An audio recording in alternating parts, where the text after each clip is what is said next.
નમસ્કાર દર્શક મિત્રો, સેક્યુલર ગુજરાત ન્યૂઝમાં આપનું સ્વાગત છે। સમાચારની વાત કરવામાં આવે તો વડોદરાના લક્ષ્મીપુરા ગામમાં ગંદકીનું સામ્રાજ્ય જોવા મળતા સેક્યુલર ગુજરાત ન્યૂઝની ટીમે સ્થળ મુલાકાત કરી સિનિયર પત્રકાર તથા સ્થાનિક લોકો સાથે વાતચીત કરી। વડોદરા તાલુકાના લક્ષ્મીપુરા ગામમાં જે ગંદકી છે તેના સમાચાર લોકલ ન્યૂઝમાં દેખાડવામાં આવ્યા હતા। જે સાચી વાત છે કે ગંદકી લક્ષ્મીપુરા ગામમાં થઈ છે, પણ તે ગંદકી કયા કારણોસર થઈ તે જાણવા સેક્યુલર ગુજરાત ન્યૂઝની ટીમ લક્ષ્મીપુરા ગામમાં પહોંચી હતી, જ્યાં સ્થાનિક લોકો સાથે વાતચીત કરી હતી। સાથે જ સિનિયર પત્રકાર સાથે પણ વાતચીત કરી સાચી વિગત જાણવા મળી હતી। આવો સાંભળીએ તેમને શું જણાવ્યું। રિપોર્ટર નઝીર શેખ સાથે cameraman Arif Sayed, Secular Gujarat News, Vadodara. જી, આ કયું ગામ છે અને અહીંયા શું સમસ્યા છે? સમિયાલા, વડોદરા તાલુકાનું સમિયાલા પંચાયતનું લક્ષ્મીપુરા પેટાપરું આ ગામ છે।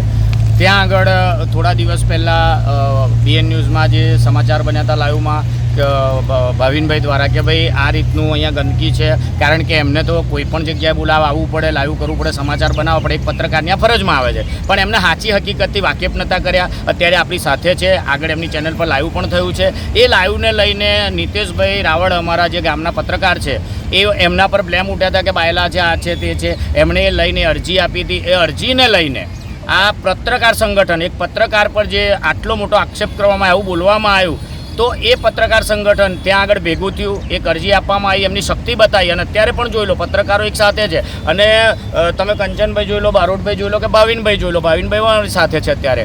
નીતેશભાઈને ન્યાય અપાવવા માટે બધા જ પત્રકારો લાગી ગયા છે। અને કદાચ કોઈક આ અસામાજિક તત્વો એવું સમજતા હોય કે ભાઈ બીએન ન્યૂઝ કે ભાવિનભાઈનું ન્યૂઝ કે કોઈ પણ ન્યૂઝને લઈને અમે આમ તેમ કરીને કે ગમે તે કરીને ખોટા સમાચાર બનાવીને જગતને પ્રફુલ્લિત કરીને અમે બહુ એ કરી લઈશું, તો ભાઈ એ ખાવાના ખેલ નથી।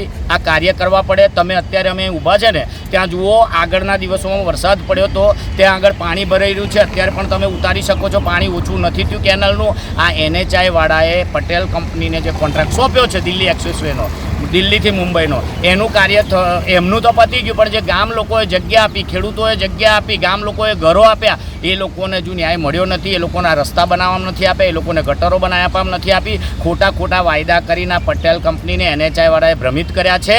ખરેખર આ મીડિયાનો સહારો લઈ, ગામ લોકોનો સહારો લઈ અને આ લોકોને રસ્તો બતાવવો જોઈએ, નહીંતર આ પછી સર્કલ બંધ કરી દેવું જોઈએ।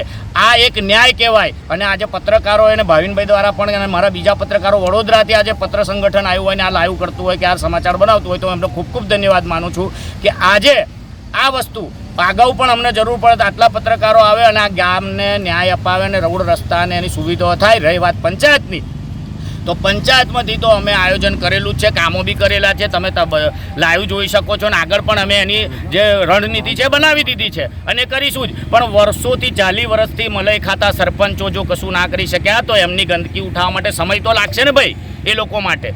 એટલે ધીરે ધીરે અમે આ કામ પૂર્ણ કરીશું, જેટલી બી સુવિધાઓ થશે એટલું થશે અને કરીશું જ। અમે 100%ની બાહેધરી આપીએ છીએ। અત્યારે કોઈકને તકલીફ ગામ લોકોને પડી હશે, બરાબર છે, પણ એ અગાઉના દિવસોમાં થોડા દિવસોમાં સોલ્વ થઈ જશે, કારણ કે અમે NHI બી લડવાના છે અને પંચાયત દ્વારા સુવિધાઓ બી કરવાના છે। શું નામ આપનું? મનીષભાઈ ગોડાવાલા। મિત્રો, 3-4 દિવસ પહેલાં બીએન ન્યૂઝ ગુજરાતી પર ઘણા બધા લોકોએ આપ સૌએ સમાચાર નિહાળ્યા હતા। સમિયાલા ગ્રામ પંચાયતનું પાછળનું ગામ એટલે કે લક્ષ્મીપુરા અને સમિયાલાની પંચાયત એક જ છે, જેને સમિયાલા ગ્રામ પંચાયત કહેવાય છે।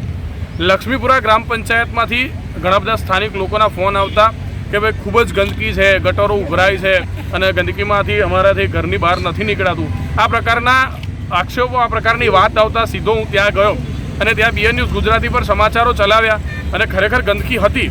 પરંતુ 3-4 દિવસ બાદ મનીષભાઈ સાથે પણ સંપર્ક થયા, ગામના લોકો સાથે પણ સંપર્ક થયા, અને તે લોકોએ કહ્યું કે ભાવિનભાઈ, તમે જે તે સમાચાર બનાવ્યા છે યોગ્ય છે, પબ્લિકને તકલીફ પડી છે અને તમારું કામ છે, કરવું જોઈએ, અમને વાંધો પણ નથી, પરંતુ અમારી પણ વાત સાંભળવી જોઈએ અને સાચી હકીકત સુધી પણ તમારે પહોંચવું જોઈએ। આ પ્રકારની વાત આવી। કંચનભાઈએ વાત કરી કે ભાઈ ખરેખર આ વિષય શું છે એ આપણો જાણવો જોઈએ। ત્યારે સતત 2-3 દિવસ સુધી અમે તપાસ્યું, હું, કંચનભાઈ, સમગ્ર ટીમ, બારોટભાઈ અને એમાં પણ મનીષભાઈ હતા, કે ભાઈ ખરેખર શું છે તેના વિગતમાં જઈએ, ઊંડાણપૂર્વક તેની તપાસમાં જઈએ। ત્યારે એવી તપાસ આવી, એવી હકીકત બહાર આવી કે દિલ્હી બોમ્બે કોરિડોર, લાખો કરોડો રૂપિયાના ખર્ચે બનેલો આ માર્ગ કે જેને દિલ્હીથી મુંબઈ સુધી જોડવામાં આવ્યો, આ દિલ્હીથી મુંબઈ સુધી જોડવામાં લાખો હજારો વૃક્ષો કપાઈ ગયા, એની સામે વૃક્ષોનું વાવેતર પણ નથી થયું. આ મુદ્દો એક બહુ વધારે ડેન્જર પણ કહી શકાય. સાથે સાથે લક્ષ્મીપુરા અને સમિયાલા ગામ આ દિલ્હી બોમ્બે કોરિડોરના જે પણ રસ્તાઓ બન્યા છે તેમાં સમેટાઈ ચૂક્યું છે. વર્ષો પહેલાં લક્ષ્મીપુરા અને સમિયાલાનું જે પણ ગંદુ પાણી હોય કે પછી વરસાદી પાણી હોય, આ વરસાદી પાણીનો નિકાલ હતો. પાસે જ ખૂબ વિશાળ મોટું તળાવ હતું. તેમાં તળાવમાં પાણી નિસરી જતા હતા. તેના કારણે ક્યાંક ને ક્યાંક ભારે ગંદકી અને ભારે સમસ્યાઓ નહોતી થતી. પરંતુ મિત્રો, ક્યાંક ને ક્યાંક આ રસ્તો બનવાના કારણે પાણીનો રસ્તો બ્લોક થઈ ગયો અને ગટરના નામે એક 2.5 બાય 2.5નું નાનકડું એક ઢાંકણું આપી દેવામાં આવ્યું. હું આ NHI હોય, હાઈવે ઓથોરિટી હોય, એ તમામ અધિકારીઓને પણ કહેવા માગું છું કે 2.5 બાય 2.5માં ક્યારેય આ વરસાદી પાણી અને એમાં પણ આ લક્ષ્મીપુરા સમિયાલા જેવા મોટા ગામોનું પાણી ક્યારે કઈ રીતે પસાર થઈ શકે. સાથે સાથે ગામ લોકોને, ખેડૂતોને ખેતરમાં જવા માટે પણ રસ્તા હતા, એ પણ ન બનાવવામાં આવ્યા. ટૂંકમાં શોર્ટ વિગત એટલી જ છે કે ક્યાંક ને ક્યાંક આ રસ્તાઓ બનવાના કારણે જે પાણીના રસ્તા હતા એ પાણીના રસ્તા બ્લોક થઈ ગયા અને તેના કારણે હાલ લક્ષ્મીપુરા અને સમિયાલા ગામ એ ગંદકીનું સામ્રાજ્ય બની ચૂક્યું.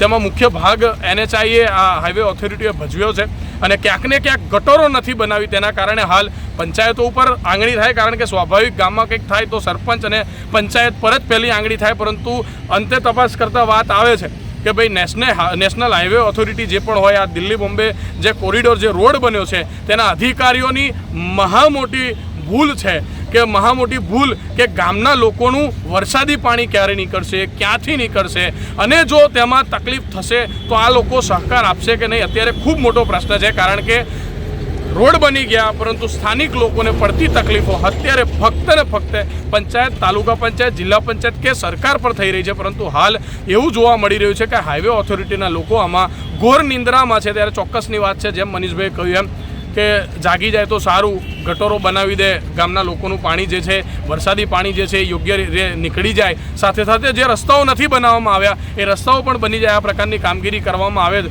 તો મનીષભાઈએ 10,000નો કીધો, હું 10,000 બીજા કહું, એમને હાર પહેરાવી દઈશું. પણ ન કરે તો પછી એ બીજો હાર પહેરવા પણ તૈયાર રહે. ભાવિન પાઠક. સમાચારોની અવનવી અપડેટ્સ માટે જોતા રહો સેક્યુલર ગુજરાત ન્યૂઝ. સાથે સેક્યુલર ગુજરાત ન્યૂઝ ચેનલને લાઇક, શેર અને સબસ્ક્રાઇબ કરો અને બેલ આઇકોન દબાવીને સમાચારોની ઝડપી માહિતી મેળવો.